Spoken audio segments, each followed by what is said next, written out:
هونەرمەندان و شانۆکاران سەردانی سەردیگای هونەرمەندانیان لە شاری دۆ کرد و پاش پیرۆزبایی لە یەکدی بە بۆنەی ڕۆژی جیهانی شانۆ گفتوگۆیەکی کراوەیان سەبارەت بە کێشە و کەم و کورتیەکان و دروستکردنی پرۆژەی نوێی هونەری لەبارەی نمایشی شانۆی لە داهاتوودا لەو شارەدا کرا.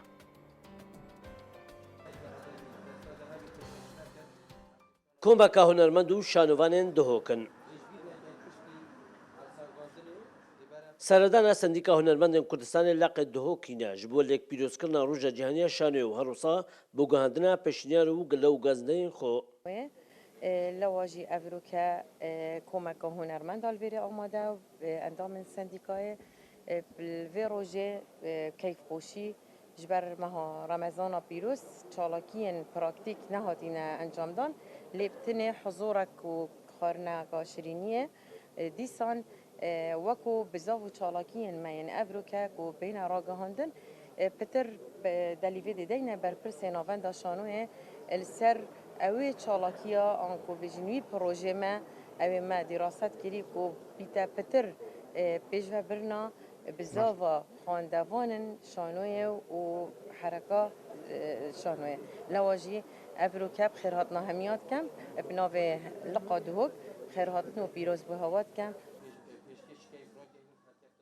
سەبارەت گەزندەی شانۆوانên dihok li serlawaziya astê şanoyê berpirsê beşê şanoyê wesa got. شدید باشکی و برسوی ام و کوشان و کار بین که ام نشینه خل بزاوا شانه بکنه خودان بیجی باشکی و بید چنکل دنیای خری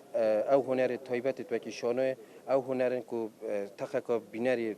گله که دست شانکری بخواد گیرید جبرهند حکمت پال پشتی آورد کرد اوج 2014 و حتی نها حکمت امشین بیجین حتی رادکی که امتخامی کردید انتاج و برهم شانه دا لی ام و کوسازین وەکو سازیەکە هونەری یا